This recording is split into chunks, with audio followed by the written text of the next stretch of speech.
안녕하세요, 누나수학입니다. 오늘은요, 서울대 권장도서, 고등 추천도서인 이기적 유전자 책을 가지고 왔습니다.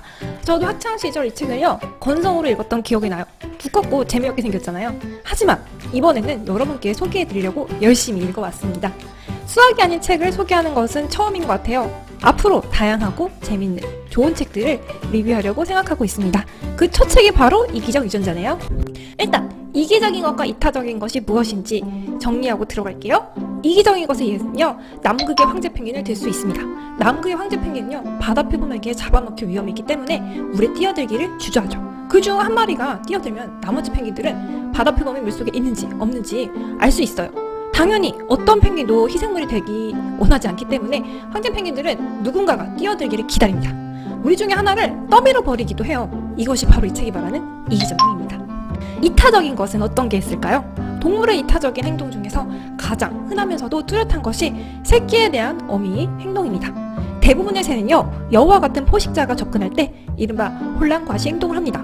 어미새는요, 한쪽 날개가 꺾인 양 몸짓을 하면서 여우를 둥지로부터 먼 곳까지 유인을 해요. 여우는 새끼들이 있는 둥지와 멀어지게 되죠.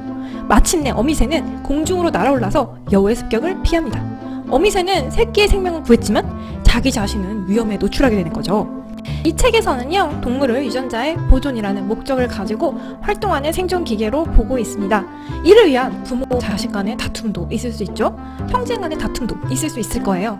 자식들, 새끼들은요, 협박도 할 수가 있습니다. 새끼 새들은 포식자들을 불러들일 만큼 시끄럽게 울죠. 마치 여우야 여우야 나 잡으면 오렴 이렇게 울어대요.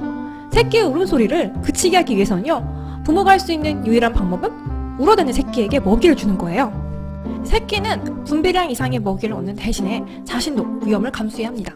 하지만 새끼가 하나가 아닌 여러 마리였을 때 포식자가 새끼 중 가장 큰 것만 먹어버릴 습성을 가졌을 때는요, 작은 새끼는 큰 형제의 머리에 권총을 들이대는 것과 유사한 행동을 하는 거죠.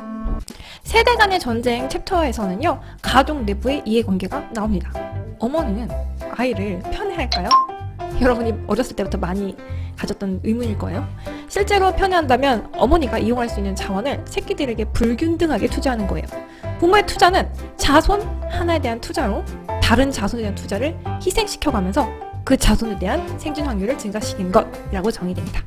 모유의 양이 정해져 있으면요, 한 아이가 더 많이 먹으면 다른 아이의 사망률은 증가하는 거예요. 모든 어른 개체는요, 새끼에게 투자할 수 있는 총량이 정해져 있습니다. 현명하게 투자하려면 어떻게 해야 할까요? 골고루 투자해서는 안 되겠죠. 충분한 수의 손자를 확보하기 위해서는 최적의 수의 새끼에게 투자해야 합니다. 만약 한 명의 새끼만 구할 수 있다면 어미는 나이 많은 새끼부터 구하려고 할 거예요. 생사를 가늠할 정도로 급박하지 않은 상황이라면요, 어린 새끼를 편애할 수 있습니다. 나이 든 새끼까지 키우기 위해서 또 그만큼을 투자해야 되거든요. 그 새끼가 마지막이라면요, 최후의 새끼에게 모든 자원을 투자합니다. 막내가 엄마 젖을 오래 먹는 것도 같은 이유예요. 내 등을 긁어줘, 나는 내 등에 올라탈 테니. 이 챕터는 호혜적 이타주의에 대해서 나옵니다. 청소어의 공생관계 내용이 나와요. 대형 어류가 입을 벌리면 청소어가 입 안으로 들어가서 이를 쪼아서 청소한 뒤 아가미로 나와요. 대형 어류가 청소가 끝나면 청소어를 삼킬 거라고 생각할 수 있죠. 많은 경우 청소어가 대형 어류의 일반 몸기와 몸집이 비슷하기 때문에 그렇게 생각할 수 있어요.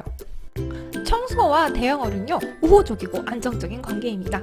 청소어는요, 각각 자기 영역을 가지고 있고 대형 어류들은 줄을 서서 차례를 기다리고 있어요. 여기서 호혜적 이타주의가 생긴 것은요, 지역 고착성 때문일 거예요. 대형 어류가 매번 새로운 청소를 찾는 대신 한 청소어에게 들려서 얻는 이익은요, 청소어를 잡아먹지 않는 대가보다 크기 때문이에요. 호혜적 이타주의를 인간에게 적용하면 흥미로운 추측들이 많이 나옵니다. 이 책은 우리는 유전자의 기계로 만들어졌고 밈의 기계로 자라났다고 합니다. 밈이 무엇이냐면요, 인간만의 능력인 모방으로 전달되는 모든 것을 말합니다. 자기 복제자의 또 다른 이름이죠. 웃긴 동영상이나 짤방이 유행하면요, 다들 따라하죠. 그게 바로 밈이에요. 밈은 살아있는 구조로 간주합니다. 밈에 대한 논쟁이 많은데요, 도킨스는 밈에 대해 설명하면서 유전자만이 중요한 것이 아니라는 걸 보이려고 했다 합니다. 여러분이요, 진화의 토대가 DNA만은 아니라는 생각을 했다면요, 도킨스의 밈에 대한 생각이 잘 전달된 것이라고 봅니다. 마지막까지 너무 흥미로웠던 이기적 유전자, 인간에 대해서 너무 잘 꿰뚫어보고 있다고 생각했어요. 인간은 기계다, 로봇이다, 단정 짓는 게 뼈아프긴 했지만 나는 무엇인가? 내 행동은 어떻게 이루어지는가에 대해서 생각해보고 내 자신을 들여다볼 수 있었던 책입니다. 그럼 다음에 더 재밌고 유익한 영상으로 찾아올게요. 눈에서 구독 꾹꾹 눌러주세요.